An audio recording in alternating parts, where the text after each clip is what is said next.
Lorsqu'il n'est pas aux quatre coins de l'Italie, en train d'enquêter sur une recette ou une tradition culinaire, Gigi commence toujours sa journée en venant au café Platti, l'un des plus anciens de sa ville. On y sert sur un plateau deux des monuments de la gastronomie locale.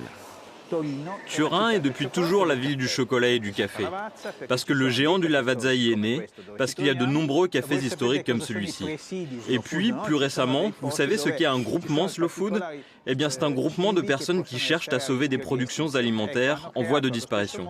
Ils viennent d'en organiser un pour créer un café bon, propre et juste. Menacé de disparition, l'espresso italiano ? Non, rassurez-vous, l'un des emblèmes de la gastronomie italienne se porte bien. Si depuis 4 ans, Emanuele a mis toute sa connaissance des filières du café au service du mouvement Slow Food, c'est que pour l'un des produits issus de la biodiversité parmi les plus consommés au monde, être un bon café ne suffit plus. Il lui faut aussi être juste. Nous ne travaillons qu'avec de petits cultivateurs de café, ceux qui ont besoin d'aide pour valoriser leur production et ne peuvent s'offrir une certification par un organisme externe parce que c'est trop cher. Ceux-là ont besoin de faire partie d'un réseau pour sortir du statut de sous-traitant auquel ils sont souvent réduits. Comme 8 autres, basés au Honduras, à Cuba ou au Pérou, cette coopérative d'Ouganda fait partie de la toute nouvelle coalition du café Slow Food.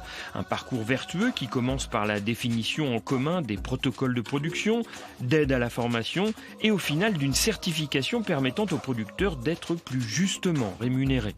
Un parcours dont le consommateur va pouvoir juger sur chaque paquet, un simple QR code lui permettant d'avoir toutes les informations sur le café qu'il consomme. Ce modèle que nous avons créé avec nombre d'experts, d'agriculteurs, de torréfacteurs, on est convaincus de sa validité. Mais il est important que tous ceux grands et petits qui ont envie d'y adhérer puissent le faire. Et à Turin, quand on parle de production de café à l'échelle mondiale, impossible de passer à côté d'un empire de l'or noir nommé Lavazza. Bonjour, bienvenue à la Nuvola Lavazza, le nouveau quartier général du groupe où tout a commencé. Du haut de cette Nuvola, ce nuage Lavazza, 125 ans d'histoire du café italien vous contemplent. Un chiffre d'affaires de 2,3 milliards d'euros et 30 milliards de tasses de café produites chaque année, dont une toute petite partie destinée à croître dès l'an prochain grâce aux producteurs cubains de la coalition du café Slow Food.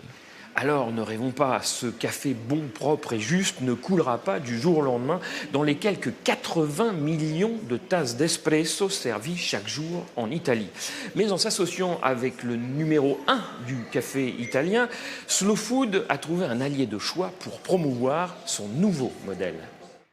Allez, on va créer notre mélange de café idéal. Un café idéal qui devrait être meilleur, plus propre et plus juste si l'on en croit le chemin pris par le géant Lavazza. Alors info ou intox ? Souvent, les grands groupes font effectivement ce que l'on appelle du greenwashing. Mais ce n'est pas le cas ici.